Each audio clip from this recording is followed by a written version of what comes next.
معزز حضرات، السلام علیکم ورحمۃ اللہ وبرکاتہ۔ لے کے آیا ہے برکت کا سامان تو، لے کے آیا ہے برکت کا سامان تو، کتنا پیارا ہے ماہ رمضان تو۔ معزز حضرات، رمضان المبارک کا مہینہ شروع ہو گیا۔ تھوڑی سی غور کریں گے رمضان کیا معنی رکھتا ہے۔ رمض مطلب ہوتا ہے جلانا، یہ عربی لفظ ہے۔ چونکہ اس میں نکرہ ہے، اور سب سے بڑی بات یہ ہے کہ اس زمانے میں یا آج بھی ہر علاقے میں ایک ایسی بارش ہوتی ہے جس کے پانی کے اندر جو ہے جراثیم مارنے کی طاقت ہوتی ہے، ساتھ ہی ساتھ وہ زہریلا بھی ہوتا ہے، اور بھوجپوری میں لوگ بولتے ہیں کہ وہ تتا ہوتا ہے، جس کی وجہ سے فصلوں میں لگنے والے جتنے بھی کیڑے مکوڑے ہوتے ہیں، جراثیم ہوتے ہیں، بیکٹیریا ہوتی ہیں، وہ سب جل جاتی ہیں۔ اسی لیے اس بارش کو رمض کہا گیا۔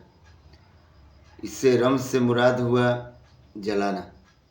اور آن کے کئی معنی ہیں، جیسے فارسی میں ضمیر اشارہ ہے واحد غائب کا، حالت فاعلی ہوتی ہے، جیسے وہ ترکیب میں ہے، اور تحریر و تقریر میں آپ، تم وغیرہ ہے۔ خط و کتابت میں یہ کہ اسے ہندی میں آن کا مطلب ہوتا ہے قدیم، پراچین، پرانا، اور انگریزی میں آن کا مطلب ہوتا ہے شروع کرنا، چالو کرنا۔ چونکہ آن عربی لفظ ہے، اس عربی لفظ میں اس کا معنی جو ہے آرزو ہوتے ہیں، حیا ہوتی ہے، خاطر، رسم، شان، ضد، عادت، عزت وغیرہ۔ تو اس سے پتہ چلتا ہے کہ رمضان بمانی جلانے کے ہیں اپنے شان کو، شوکت کو، اور ایک خاکساری اپنے اندر پیدا کرنے کی ہے۔ اس میں روزہ رکھا جاتا ہے۔ روزہ جو ہے یہ بھی اس میں نکرہ ہے۔ روزہ عربی لفظ ہے، اس سے مراد ہے روکنا، ہر برے فعل کو روکنی چاہیے، روکنے کے لیے مہینہ ہے۔ صرف کھانا اور پینا ہی نہیں، بلکہ ہر برے فعل کو روکنا ہے۔ ہندی میں اسے اپاس یا اپواس بھی کہتے ہیں۔ غور کرنے کی بات یہ ہے، اللہ کے رسول صلی اللہ علیہ وسلم نے فرمایا کہ چاند دیکھ کر روزہ رکھو، اور چاند دیکھ کر عید مناؤ، اور چاند دیکھ کر افطار کرو۔ اگر تم پر چاند جو ہے ابر آلود ہو جائے تو اس مہینے کے 30 دن پورے کرو، اور اس کے بعد اگلے دن عید مناؤ، یا اگلے دن سے روزہ رکھو۔ عبداللہ بن عمر رضی اللہ تعالیٰ عنہ فرماتے ہیں کہ میں نے محمد صلی اللہ علیہ وسلم کو خبر دی کہ میں نے چاند کو دیکھ لیا ہے، تو محمد صلی اللہ علیہ وسلم نے خود روزہ رکھا، اور اوروں کو بھی روزہ رکھنے کی تاکید کی، اور کہا کہ ایک عادل شخص کی گواہی رمضان کے چاند کے لیے لازمی ہے، درست ہے۔ اس کے بعد اللہ کے رسول صلی اللہ علیہ وسلم نے کہا کہ سومو رویتو و افطروا رویتی فإن غم علیکم فعدم ثلاثین۔ چاند کی رویت کی بنیاد پر روزہ رکھو، اور چاند کی رویت کی بنیاد پر افطار کرو، اور جب چاند پوشیدہ رہے یا پوشیدہ ہو تو مہینے کے 30 دن پورے کرو۔ جامع ترمذی ہے۔ حضرت عبداللہ بن عباس سے مروی ہے کہ ایک بادیہ نشین محمد صلی اللہ علیہ وسلم کی خدمت میں حاضر ہوا اور بولا کہ میں نے رمضان کا چاند دیکھا ہے۔ تو اللہ کے رسول صلی اللہ علیہ وسلم نے اس سے کہا کہ لا الہ الا اللہ محمد، لا الہ الا اللہ پڑھو۔ اس نے پڑھا اور تسلیم بھی کی۔ اس کے بعد کہا کہ محمد رسول اللہ پڑھو، تسلیم کرو اس بات کو۔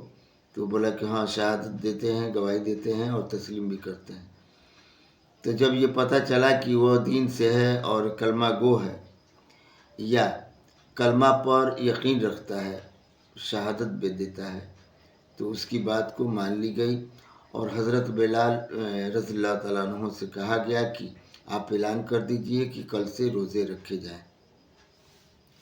چاند دیکھنے کے بعد، چاہے وہ عید کی چاند ہو یا رمضان کا چاند ہو یا عید کا چاند ہو، چاند جو بھی برکت والا ہو اس کو دیکھنے کے بعد دعائیں پڑھی جاتی ہیں، اور وہ دعا یہ ہے کہ اللہ اکبر، اللہ سب سے بڑا ہے، اللہم، اے اللہ، اہلہ علینا، اس چاند کو ہمارے لیے، بالامن و ایمان، امن کا بنا دے، ایمان کا بنا دے، والسلامت، اور سلامتی کے لیے بنا دے، اسلام، اور اسلام کے لیے بنا دے، والتوفیق لما، اور ہم کو توفیق دے، تحب و ترضی، جو تجھے پسند ہو اور جو تجھے محبوب ہو اس کے لیے، ربنا و ربک اللہ، ربک اللہ، یعنی کہ اے چاند، جو تیرا رب ہے وہ میرا رب ہے، جو میرا رب ہے وہ تیرا رب ہے،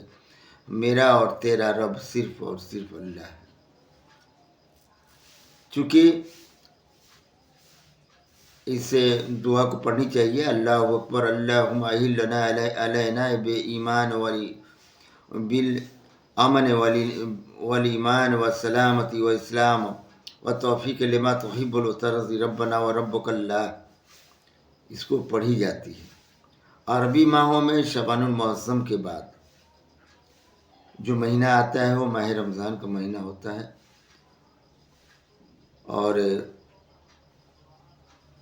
اس میں روزے رکھنے کی تاکید کی گئی ہے، بلکہ یہ کہا جائے کہ اس میں روزہ رکھنا فرض ہے، چونکہ اللہ کے رسول صلی اللہ علیہ وسلم نے فرمایا کہ شعبان کا مہینہ میرا ہے اور رمضان کا مہینہ اللہ تبارک تعالیٰ کا ہے۔ جب شعبان کا مہینے کی آخری دن ہوتا تو اللہ کے رسول صلی اللہ علیہ وسلم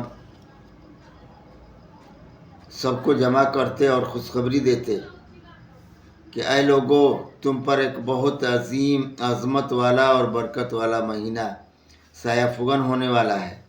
یہ وہ مہینہ ہے جس میں ایک رات 1000 مہینوں سے بہتر ہے۔ اللہ نے اس مہینے کے روزے فرض قرار دیے، اور یہ قیام اللیل کو